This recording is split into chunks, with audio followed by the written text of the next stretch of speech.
Carol Vorderman spent decades entertaining us as a familiar face of the cult game show Countdown. But nowadays, the 62-year-old seems to be repositioning herself as a mouthpiece of the hard left.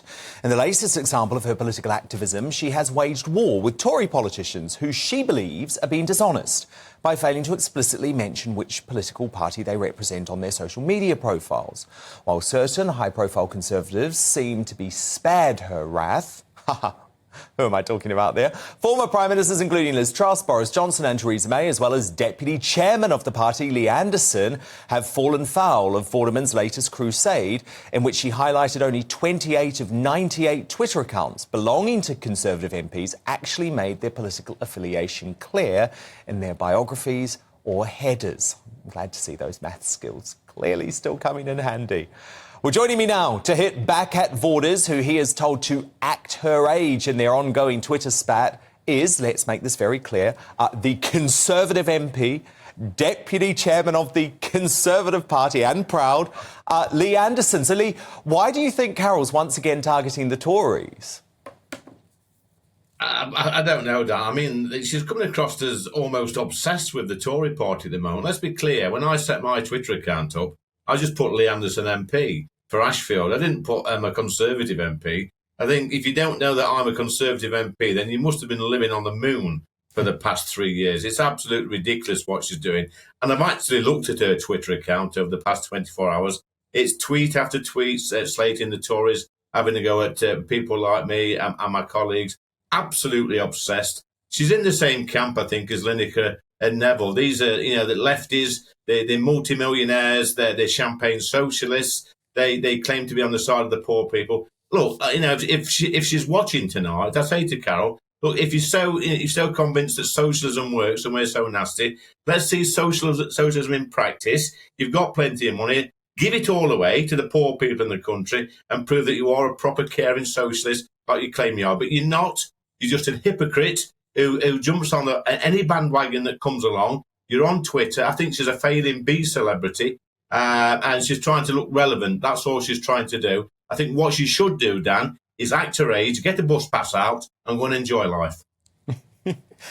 Lee, you won't be surprised to learn Vorderman's actually a colleague of Gary Lineker at the BBC. She hosts a show on BBC Radio Wales. Is that appropriate for her to keep that role, given that she is now so overtly political? Well, it's probably not, but I don't think the BBC will take any notice. You know what the BBC is all about. It's an anti-British corporation. You know that, Dan. I know that. It seems that, it's attracting all these sorts of, like I say, celebrities, these left-wing celebrities, part of the woke culture, part of a culture that absolutely detests our history and culture and everything about this great country of ours. They all seem to be circling together like vultures. They hunt in packs on Twitter. And quite frankly, the most decent people in this country just ignore them. But you know what? There probably is a place for them in society. They're agitators. They're obviously, I don't know if they're getting paid per tweet. I know I've been offered money to retweet stuff. I would never accept money to retweet stuff.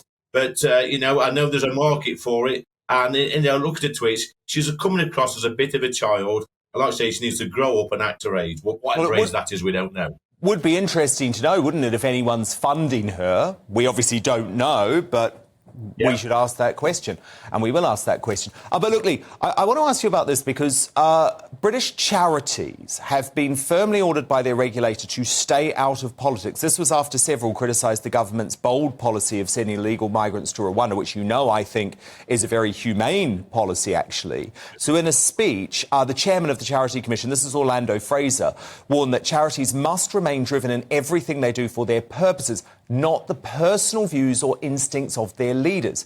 They are and should remain separate to the political fray, not focused on trashing the motivations of those who think differently, but engaging on the issues and the impact of your beneficiaries. Now, I couldn't agree more strongly with that, Lee, but of course the partisan pushback from these charities has left you far from impressed.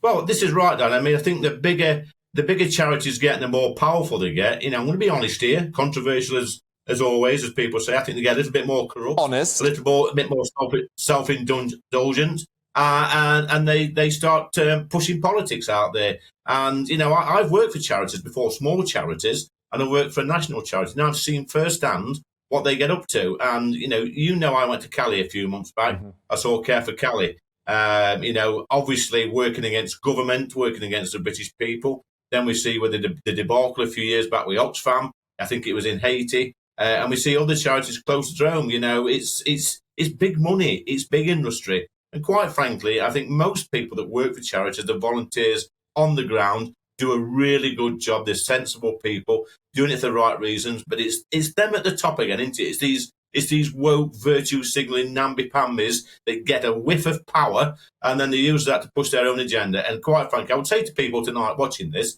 if you're going to donate to a charity, donate to a local small charity or a support group or something like that. And these people that's earning six figures, no chance. Yeah, no, couldn't agree more. It's all politically motivated these days, which is very sad. Now, look, Lee, lots going on up north of the border, in Scotland today. But one aspect of this SNP crisis is that this very show has come under attack because of our fondness for using the nickname Humza Useless, which has been branded racist by an SNP. So this is Karen Adams, who's one of Useless' most vocal backers. And she blasted calling somebody lazy who clearly isn't, who has had some of the hardest jobs in government and has been successful in many ways in those remits, is racism. But I mean, Lee, this was the transport minister who drove with no insurance, a health minister who has led the Scottish NHS to the brink of catastrophe, and he is apparently immune from any scrutiny or any criticism or me being able to call him useless simply because of the colour of his skin. Well, listen, mate, he is useless. He's very useless. You forgot to mention there, Dan, about when he was Justice Secretary, when he's criticised for the state of the police buildings in Scotland. People were saying that they were crumbling, that they were failing, they were ready to drop to bits. He denied this, said it was nonsense, and then just hours later, I think a police station in Scotland had actually collapsed. This man is, he is useless. It's nothing to do with the colour of his skin. Some people, Dan, will always play the race card. They'll look for the race in every single argument to try and play the race card. Look, it's a disaster for Scotland, like you say, in health, in transport, in justice. It's been completely useless. And I actually feel sorry for the people of Scotland now. He's now the First Minister. He's got one of the most appalling political track records in Scottish history, and he's running the country. Seriously, Scottish people, what's happening up there? What's happening? Well, are you expecting to have a big Scottish Tory comeback, Lee? Well, I hope so, Dan. I think this opens a gate now for both the Tories in Scotland and for the Labour Party. I think it puts the question of independence to bed. It's all to play for now up there. And I think, Nicola Sturgeon, she says she's more or less said she took the party as far as she can go. She's busy erecting tents in the back garden as we speak. So I think the SNPs now are in for a bit of a battle and will be tied them down when they sit in that chamber in Parliament preaching to us on the government benches. They're in for a rough ride when we get back. Oh, I can't wait. Now, look, Lee, breaking tonight. Very good news, this. Superwoman Suella Braverman has defeated fellow Conservative MP Flick Drummond in a contest to select the candidate for a proposed new seat. Now, local party members voted to pick Braverman for the constituency of Fareham and Waterlooville.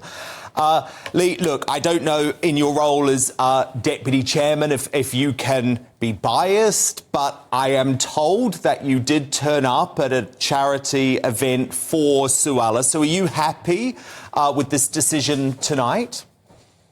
Yeah, well, of course I'm happy for Suella. I'm disappointed for Flick, but let's be fair. I was in Fareham a couple of weeks back to do a Brexit debate with Suella and Steve Baker and Dan Hernan supported. But just an hour after Dan, I also went to see Flick Drummond and supported her with the local election campaign. So I was fair to both. Both great people, good friends of mine. I just hope that Flick gets a seat. But I'm delighted for Suella. I'm a big fan. I love the woman. I think Super Suella, that's what I call her. I think she's got balls of steel, and I tell her this every time I see her, and I'm super delighted for her. And one of the reasons we love her so much, Lee, right, is because of how much she winds up the left. I think she must be doing something right, because they're so determined to destroy her. Well, I think you can always take the measure of somebody in politics on our side of the chamber by the way the left or the Labour Party react, and certainly they react, very strongly to me and Suella and a few others. Well, a lot of them on our side of the chamber. But Suella really gets to them. They did their very best when she first got the job to try and get rid of her. She's stuck it out. She's been strong, and she's an amazing woman, and she's got my 110% support. Lee Anderson, Deputy Chairman of the Conservative Party, thank you so much, Lee. We'll speak very soon.